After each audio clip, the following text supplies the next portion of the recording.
Warning: the following program contains copious amounts of salt, strong language, and controversial opinions.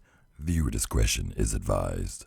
Good afternoon, YouTube. What's going on? It's Mesa back at it with some Destiny, and today's video is going to be a rant video. God, that intro kills my voice every time.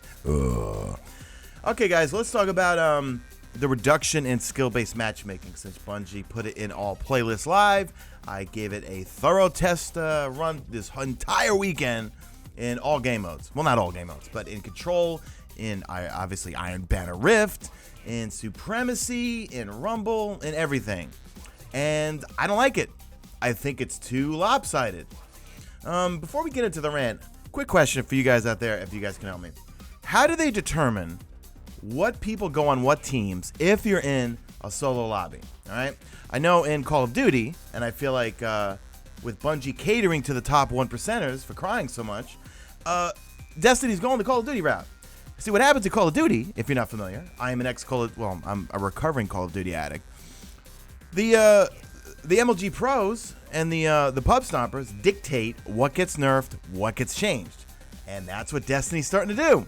I get a feeling Bungie made these changes because the top 1%ers are complaining about tired of playing themselves. That I get. Also, they're tired of not finding lobbies. That I completely get. I always sympathize with my boy Hush Slays, where he's located because he's so good, the poor guy can't find a game sometimes. I completely get that. However, when you cater to the 1% of the beasts, what happens to the rest of us? What happens to the casuals? Anyway, I was completely off topic. What I meant to ask was, how do they match people when it's like, say, a full lobby of solo players, right? And it's connection-based right now, or more, I guess, focus is on connection, not skill. How do they match the people up? Because that's where I'm really seeing some discrepancies here. In COD, I tweeted to Drifter when I was getting into Infinite Warfare, how do they match people when it's like all solo people? And his response was they take like the top four people on or in the lobby, and they divide them up, 2 on one team, 2 on the other team.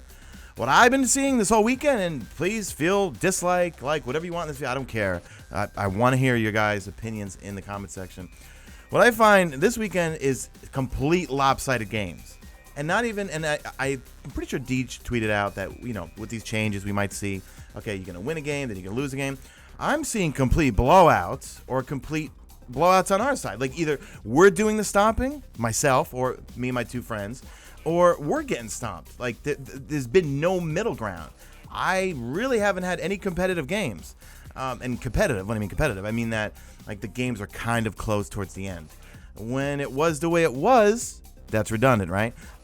when it was the way it was a few days ago before these changes, I had more games that were more often than not kind of competitive towards the end, where the scores were close. The skill was kind of, well, it was based more on skill, obviously.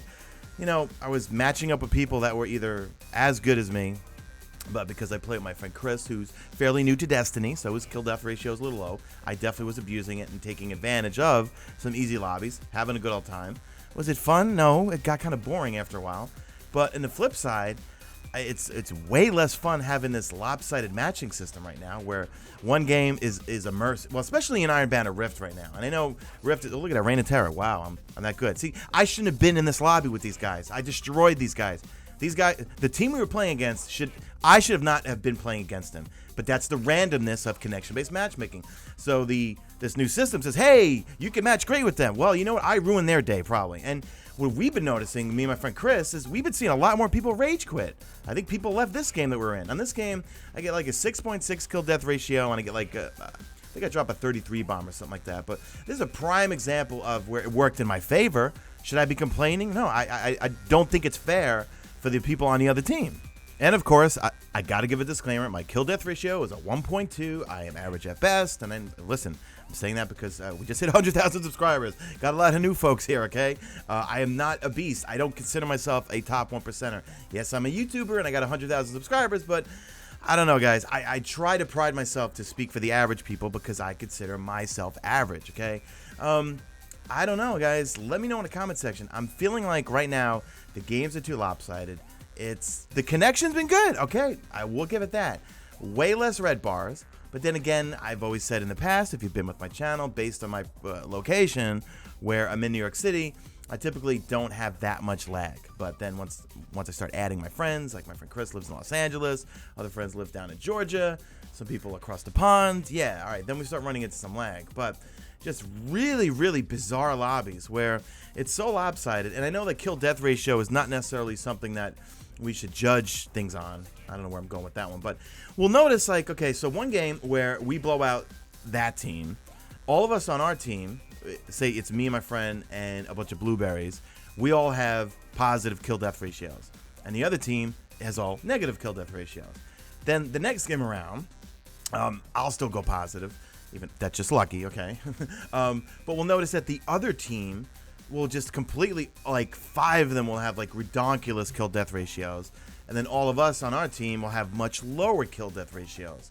That doesn't make sense to me. I just think there's something up with that. They got to do something with regards, and that's why I'm kind of asking you guys, how do they divide up the teams? You know, if it's connection-based, okay, we get that. Less emphasis on skill, I get that.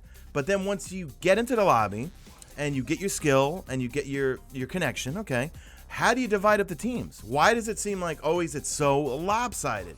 One side's got all the beasts, and one side's got all the, well, as you kids out there call them, I don't know all these words you guys, scrubs. What does crispy mean? I see that all the time. Oh man, that was a crisp snipe. What does crisp mean? Sorry, I'm old. A rant. I was trying to articulate.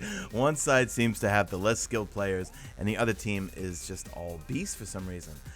And another thing I'm just going to address, because I get this one a lot too, is you won't get better unless you play better players. All right, swear word alert here. Bull fucking shit, all right? Give me a fucking break. You kidding me? How am I going to get better when I'm getting team shot, okay? How am I getting better when someone's going to be using last word and a fucking 1,000-yard stare and they just look at me and they die? Or they body shot me with the 1,000-yard and clean me up at last word from 20 miles away. It just stop it. You don't get better like that. Or, you know, I don't even know how to get better. I just know that me playing against people that are just a million tiers above me in skill level is not making me a better player. You know what it makes me do?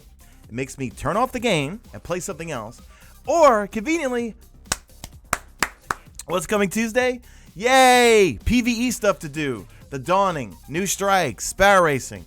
I know Sparrow Racing is technically PvP and Crucible, but Sparrow Racing is fun, regardless whether I win or whatever. It's fun, and it'll be fun to do the bounties and the record book and all that stuff. So, I don't know, guys. I appreciate if you actually stuck around for this whole rant video, but my fear is Bungie's going to keep caving in to the 1%ers, the vocal minority, who will complain.